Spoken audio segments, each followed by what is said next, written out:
Okay, welcome to week 2 of our online learning. So if you remember back to Friday, we learned to identify the text structure of a feature article and how this can help us in understanding a text. In today's lesson, we will be looking at text structures and language features, but we're going to only be looking at the first 3 paragraphs of our feature article.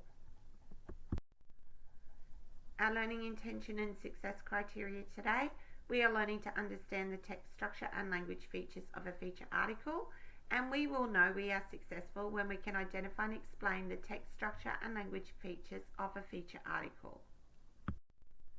Okay, so here's our feature article.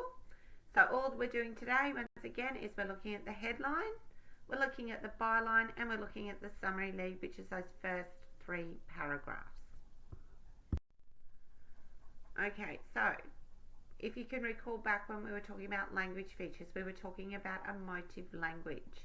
So emotive language has been used in this headline. And if you remember, emotive language is designed to trigger an emotional response in us.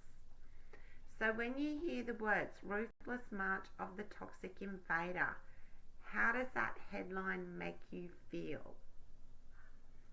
Okay. I want you to pause the video, I want you to go to your worksheet, and I want you to answer question 1. Once you've done that, come back and continue on with the lesson. Okay, so continuing on with our headline, Ruthless March of the Toxic Invader. From the headline, what do you think the main issue that will be discussed in the article is? Okay, so when we're talking about headlines the other day, we were talking about sometimes the headline will tell you exactly what it's about, other times the headline will give you an idea of what it's about. So all I want you to do now is just have a think about what you think the main issue is. Okay?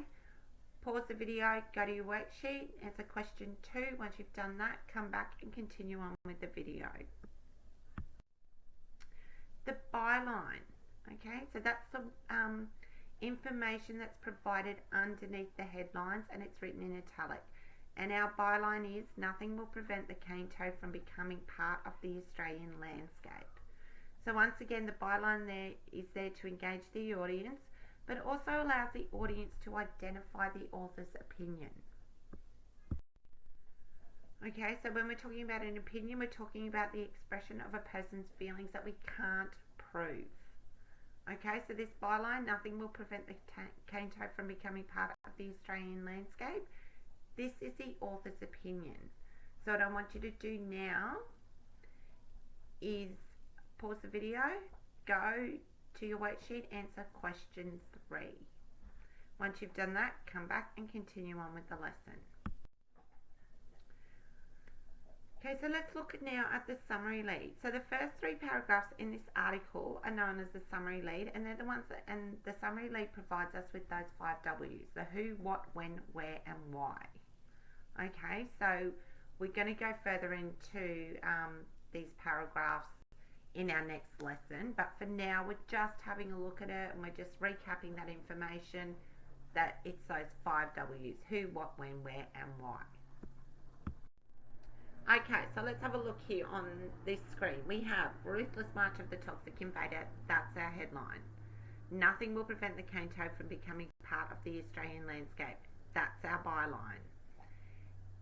The next 3 paragraphs here are our summary lead. I'm going to read it. I want you to read along with me. It's now official. Our cane toads are unstoppable. The poisonous pests have established themselves in Kununurra, WA, and one recently hitchhiked all the way to Broome on the northwest coast. In the east, a breeding colony has been discovered in a Sydney suburb.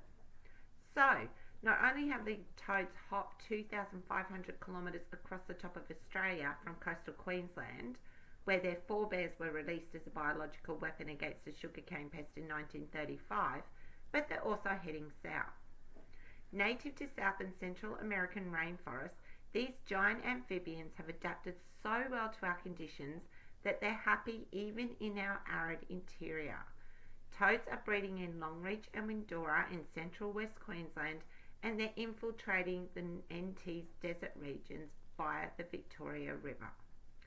So when I'm listening to that, when I'm reading that, I'm hearing the who, what, when, where, and why.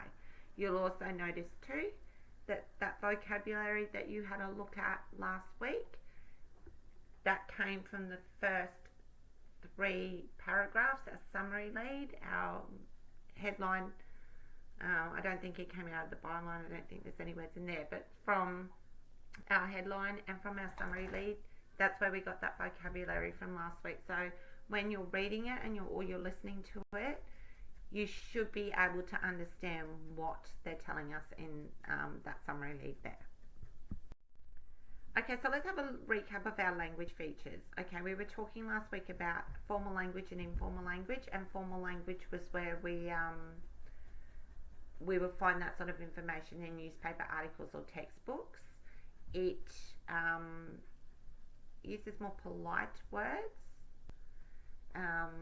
There's standard Australian English, and really there's no slang, and there's no opinions given within the formal language when it's presented.